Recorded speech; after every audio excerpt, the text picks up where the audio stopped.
उन मूंखे चयो त जेकॾहिं तूं राबेला मल्हार खे वठी ॾींदे न त मां मल्हार खे मारींदुसि। तो बालाज खान जड़े सालिम खान जी मासूम राबेल जी जिंदगी तबाह करे छड़ी।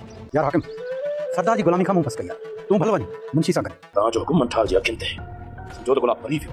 गुलाब जो मरण ज़रूरी आहे मंठार, पर क़यामत में तूं मुंहिंजो महबूब छॾाईंदी। पर एतिरी त पक न महबूब साईं, हिन उमेद ते कि मंठार पंहिंजी हयाती गुज़ारींदो।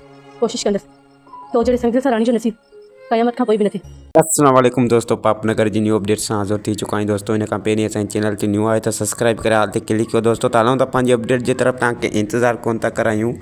जी दोस्तों, तव्हांखे ॾसींदो हलां त नूरल जेको आहे त सॼी जेका हक़ीक़त जेका पंहिंजे पुट मल्हार खे ॾसे छॾी आहे त मां जेको बालाज खान जे चवण ते राबेल ते इल्ज़ाम हयां ऐं बालाज खान जे चवण ते मां पंहिंजी न्याणीअ खे किनो कयो ताकी तुंहिंजी हयाती बची सघे, छो त तोखे मारण जी धमकी ॾिनी बालाज खान।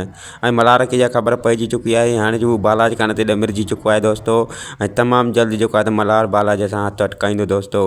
ऐं ॿिए पासे दोस्तों तव्हांखे ॾसींदा हलूं त गुलाब ऐं हाकिम पुलिस खां आज़ादु थींदे ई जेको आहे त हाकिम त जेको आहे त बालाज खान वटि वापसि मोटी वियो, पर गुलाब जेको आहे त हुनजी ग़ुलामी छॾे चुको आहे दोस्तों। ऐं जेको आहे त बालाज खान मंठार खे हुकुम ॾेई छॾियो आहे त गुलाब जे जहिड़ो रहियो त असांजा राज़ ॿियनि खे ॾींदो, उनखे मारे छॾ। ऐं मंठार जेको आहे त गुलाब खे ॻोल्हींदो फिरे थो दोस्तों त उनखे जीअं मारे सघे दोस्तों। ऐं मां तव्हांखे ॾसींदो हलां त गुलाब जेको आहे त उहो गुलाब पंहिंजी ज़िंदगी बचाइण लाइ शेरदिल जे मल्हार जे वटि वेंदो दोस्तों ऐं उन्हनि खे उन बालाज खान जा राज़ बि ॾेई सघे थो दोस्तों।